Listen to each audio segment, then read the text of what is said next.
What's up, guys? Welcome to HomeCraft Cocktails you can make from the comfort of your home.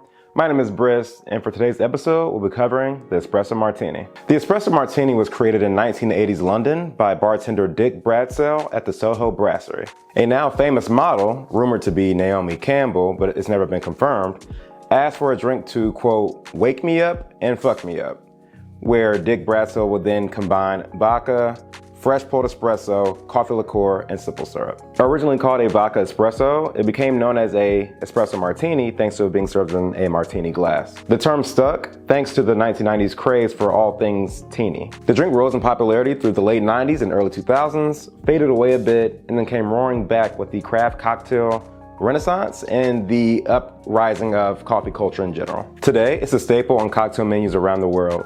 Smooth, rich, and packing both a caffeine punch and a boozy kick. And now with that brief history lesson out of the way, let's get down to actually making the drink. So first, you're gonna start off by chilling your martini glass by placing ice in it and then filling it up with cold water. And then once you have it chilling, you're just gonna set it aside for now. Then you're gonna pour 2 ounces of vodka into your shaker.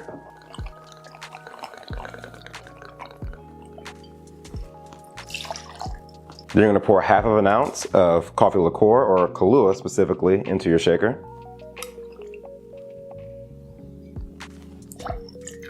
Next, you're gonna pour 1 ounce of espresso into your shaker.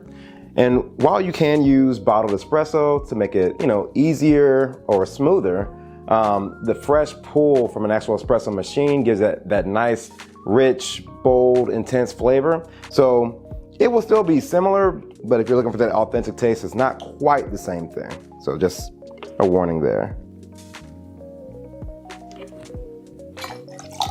And then lastly, you'll do 1/4 ounce of simple syrup.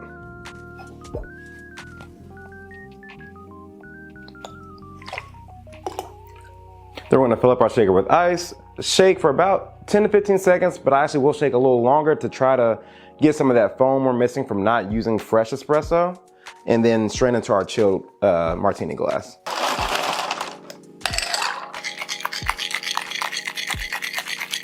And I'm gonna double strain this, but this is kind of optional, but if you wanna kind of get rid of those little shards of ice that can be in the shaker, double straining it is the best way to go for sure. And then last, we're gonna garnish it with 3 coffee beans, just placed right on top of the drink.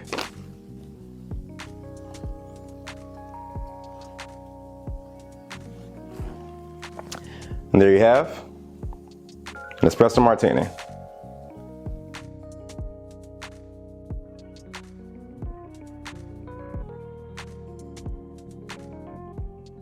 All right, now that we have our drink, let's give it a taste. Man, really, really good, for sure. The Espresso Martini is easily one of my favorite cocktails to make and to enjoy. So like I said, we don't have that creamy foam on top, which the actual term for it is crema, that you would get from actual fresh pulled espresso. Has to do with the pressure that's utilized in that fresh espresso making process. So as you can see, the top of the cocktail isn't as foamy, which is why I tried to just shake it harder to kind of recreate that. But without that fresh espresso, it won't be the same from that aesthetic. But the cocktail does still taste very, very good. It's smooth, velvety, and you still have that rich coffee punch up top, especially with the coffee beans. I know that, sometimes Garnish just add an aesthetic value, but when you have actual coffee beans placed in there, the aroma from the coffee beans just also adds another element to the taste as well. And the drink is also perfectly balanced, as you have the bold, roasted flavors that are offset by the sweet flavors of the coffee liqueur and the simple syrup. And then the vodka, which is just naturally unflavored alcohol, just adds a nice, strong backbone to the drink.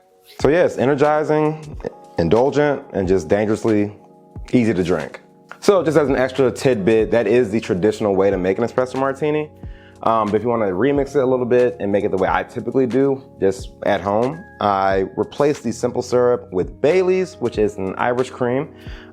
Bailey's can be a little on the expensive side. I think a bottle of it is probably like $30 if I'm not mistaken, somewhere along that. If you want a cheaper alcohol-based cream liqueur to add, There's also Ezra Brooks, which you can get a bottle of this between like $18 to $22, I think. And it is a bourbon cream, and we're also bourbon fans as well. So just want to point that out. Both drinks still do taste very well. With that being said, guys, thanks so much for watching this week's episode, and I'll catch you next week for the next round. Peace.